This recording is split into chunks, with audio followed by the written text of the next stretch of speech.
अच्छा, मैंने सुना है कि जो B17 है जी जी ये डिवाइडेड है RD और CD के दरमियान में। जी जी ऐसा ही ठीक ऐसा है। ही अगर आपकी बिल्डिंग थोड़ा सा आगे होती, RDA में आती, जी, तो जी। आपको सेम प्रॉब्लम्स फेस करना पड़ती हैं, वो कम होती? नहीं, वो जो जिन लोगों ने हमारे साथ प्रोजेक्ट शुरू किए माशाल्लाह उनके प्रोजेक्ट इस वक्त स्ट्रक्चर वाइज कंप्लीट हैं अच्छा, और हम आज शुरू कर रहे हैं। लेकिन वहाँ मुसीबत क्या है, अब जो अब हमारे CD के फायदे भी है, नुकसान फायदे भी है नुकसान भी है। अब वहाँ का नुकसान ये कि वहाँ TMA की अप्रूवल है। अब TMA की अप्रूवल किसी भी वक्त खत्म हो सकती है। यानी टाउन म्यूनिसिपल एडमिनिस्ट्रेशन जो है ग्राउंड प्लस 25, 26, 27, 12, 20 की नहीं दे सकती, मैक्सिमम घर की छोटे मोटे प्लाजों की दे सकती है। अच्छा, मुझे क्या इशू है, मुझे शुरू दिन से ही ये एक इशू है कि मैं लोकेशन से हटकर काम नहीं करता। स्ट्रक्चर खड़ा करना बहुत आसान है, लेकिन ये स्ट्रक्चर जो है ये ग्रेवयार्ड बन जाता है, इन्वेस्टर का ग्रेवयार्ड बन जाता है। आपने एक दुकान बुक की, आप 30 लाख में आप एक दुकान बुक करा देते हैं। अब आपने वो दुकान किसी ब्रांड को देनी है, अपनी स्पेस किसी ब्रांड को देनी है, आप क्या करेंगे, आप एक ब्रांड खरीद के ले आएंगे। अब ब्रांड को चलाने के लिए आपको मंथली एक एक्सपेंस करना होता है। अब आप एक्सपेंस कहाँ से मीट होगा कि जब आपके पास फुटफॉल होगा।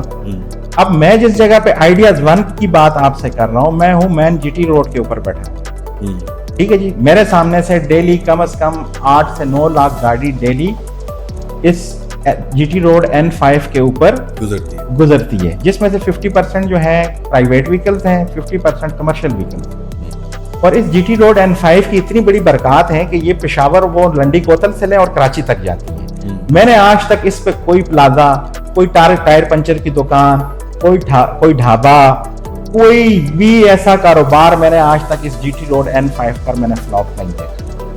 मैंने ये कैलकुलेशन की उस वक्त, मुझे C ब्लॉक में जहां बड़े बड़े इस वक्त प्रोजेक्ट बन रहे हैं वहां मुझे प्लॉट मिलते थे, जो ये मैंने 8 कनाल का प्लॉट लिया, वहां मुझे उसके बदले में 26 कनाल का प्लॉट जिस रेट में मैंने ये प्लॉट लिया उसकी आधी कीमत में मिल रहे थे। लेकिन मैंने कहा मैं किस तरह से इसको बेचूंगा, यानी मैं झूठ बोलकर कभी भी सेल नहीं करता। हाँ, डिले हो गया मुझसे, डिले को मैं मानता हूँ, डिले का रीजन है CD है, ठीक है जी, डिले का रीजन है सोसाइटी का LOP का ना होना। अब आ गया है, अब मेरी चीजें कंप्लीट है, अब आप हर महीने आके मुझे विजिट करें और मुझसे अपनी परफॉर्मेंस लेते जाएं। अगर कहीं मेरी नेग्लिजेंसी है, मैंने एक पैसा उठाया, मैंने अमेरिका में इन्वेस्ट कर दिया, मैंने कनाडा में इन्वेस्ट कर दिया, मैंने फलां जगह, मैंने आज तक इस सोसाइटी के अंदर पैसा ला कर बाहर से इन्वेस्ट किया है, इस सोसाइटी का पैसा उठाकर मैंने मैंने CDS सेक्टर में भी इन्वेस्ट किया। आमतौर पे होता है, यानी मेरी लॉयल्टी इस सोसाइटी के साथ ये है कि मैं यहाँ 17-18 साल से, यानी मैं आज जो कुछ हूँ ये मैं बिल्कुल खुले अल्फाज में कहता हूँ कि ऊपर अल्लाह की वजह से, नीचे इस multi professional cooperative housing society की वजह से, कि यहाँ हमें अपॉर्चुनिटीज मिली, हमने यहाँ आगे भागकर काम किया, ठीक है।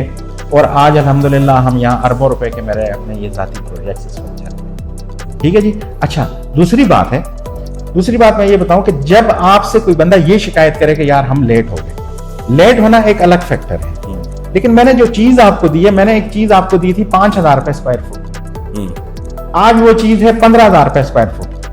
आप करेंसी में चले जाएं, डॉलर, पाउंड, पेट्रोलियम, आप चले जाएं गोल्ड में, आप जिस चीज में आपकी मर्जी चले जाएं, आप आइडियाज ग्रुप की कोई भी प्रॉपर्टी उठाकर आप उसका कैलकुलेशन कर लें, उसकी डिप्रिसिएशन एप्रिसिएशन चेक करें, तो आइडियाज की जो भी प्रॉपर्टी है वो इन तमाम वैल्यूएशन से ज्यादा उसकी वैल्यूएशन। तो अल्हम्दुलिल्लाह हम किसी के आगे इस तरह से नहीं है कि हमने किसी को चीज दी 1 रुपए की, वो आज 8 आने की नहीं बिक रही, ऐसा नहीं। हमने रुपए की चीज दी, आज 2 रुपए की बिक रही।